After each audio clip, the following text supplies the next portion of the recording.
Hey, welcome. If you've ever felt totally lost trying to figure out what to eat, you are definitely not alone. One headline says one thing, the next says the complete opposite. It's confusing. So today, we're going to cut through all of that noise. We're going to find out what the science really says matters for our long-term health. Let's dive in. We've all heard that classic saying, right? You are what you eat.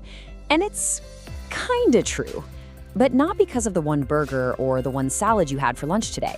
It's about the bigger picture. It's the combined effect of the thousands and thousands of meals you'll eat over your entire life. Think of it like this. Your health is a house that you're building day by day. Every meal is a brick. Now, one slightly crumbly brick isn't gonna make the whole house fall down, right? Of course not. But if you build that house with flimsy bricks for 40 years, well, that's a different story. The real damage from our diet, just like with smoking, is a slow burn. It's a long-term project.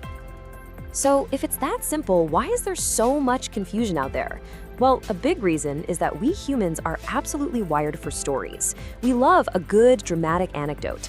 But when it comes to science, sometimes that one single amazing story can be the most misleading thing in the world. Let me show you what I mean. Meet Jean Kalman. She is the longest living person ever documented. She made it to 122 years old. And get this, she smoked for almost a century. A century! Now, if you only looked at her story, you might think, hey, maybe smoking is good for you. This is a perfect example of what we call anecdotal evidence. It's super powerful, but it can be so deceptive. And this really gets to the core of it all. Science isn't built on the weird, fascinating exceptions. It's built on the big, boring patterns. For every single Jean Kalman, there are literally millions of people whose lives were cut tragically short because of smoking. Scientists look at everybody to find the trend, and that's how we know, without a doubt, that smoking is harmful. And that exact same logic applies to what we eat. Okay, now I'm gonna give you a tool, a secret weapon, really. It's just one simple question, but I swear, it will allow you to see through about 90% of the confusing headlines and bogus studies you come across. It is the absolute key to understanding nutrition. That's it. 3 little words. Compared to what? Seriously, that's the whole secret. The next time you see a headline that says a food is good for you or bad for you, just pause and ask yourself that one simple question. Because the answer to compared to what, it changes absolutely everything. Let's put this tool to work. A big review looked at a bunch of clinical trials on red meat and found that a staggering 60% of them were funded by, wait for it, the meat industry. Now, that doesn't automatically make the science bad, not at all, but it does mean we should pay very close attention to our new favorite question. So, in a lot of those industry-funded studies, what do they compare red meat to? You might think they compare it to a healthy alternative, right? Nope. They'll often compare it to something like cookies. I'm not kidding. And when you compare red meat to a pile of cookies, guess what? It has a pretty neutral effect on your cholesterol. And then the headline reads, red meat is fine for your heart. But now let's see what happens when we just change the comparison. When you look at independently funded studies that compare red meat to whole plant foods like lentils or beans, the result does a complete 180. Suddenly, red meat shows a clear, harmful effect, actually increasing the risk factors for heart disease. And this is the magic trick. It's not that the studies are contradicting each other. It's that they are answering 2 totally different questions. One is asking, is red meat a better choice than literal junk food? The other is asking, is red meat a better choice than lentils? 2 completely different questions, which of course lead to 2 wildly different answers. Okay, so now that you've got this amazing compared to what tool in your brain, let's have some fun with it. We're gonna put some everyday foods head-to-head in a duel, plant versus animal. Let's see how they stack up. First up, tofu versus cheese. Now, I know what you're thinking. People love to say tofu is processed. And you know what? It is. But so is cheese. So when you actually compare them, tofu is way lower in calories. Health-wise, cheese is just packed with saturated fat and salt. Tofu is neutral, or maybe even a little beneficial. And when it comes to the environment, it's not even a contest. The plant-based option wins, hands down.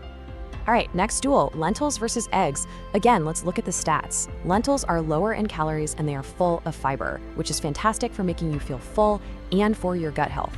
Eggs, on the other hand, are a major source of dietary cholesterol, and for a lot of us, that can directly raise our blood cholesterol levels. As for the planet, lentils are basically a superhero. But wait, I can hear you shouting. What about protein quality? Isn't plant protein incomplete? You know, that's such a common concern, but it's based on a really outdated idea that the egg is the perfect protein. The modern way to think about it is this: it's all about the complete package.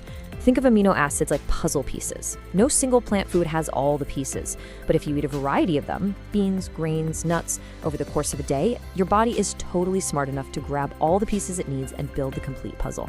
Easy. Okay, take a deep breath. After all of this, you might be thinking you need to go home and completely overhaul your entire diet tomorrow. But that is not the takeaway here. The goal is never, ever perfection. It's just about making a little bit of progress. Let's see where most of us are starting from. This is pretty wild to see visually. In many Western countries, the average person eats about the same amount of meat in one single day as they do legumes, that's beans, lentils, chickpeas, in an entire month. That imbalance is just massive. But listen, this isn't about making you feel guilty. It's about showing you that there's a huge opportunity here for small changes to make a really big impact.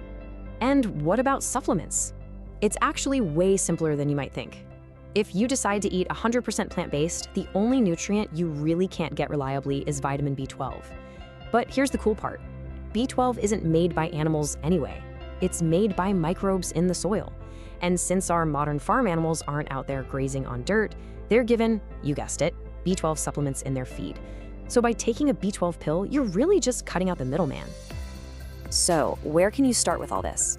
Here are two super simple, totally non-scary ideas. First, shift your mindset. Focus on adding stuff, not subtracting. Don't worry about what you're giving up. Just try adding one new, delicious plant-based meal this week. That's it.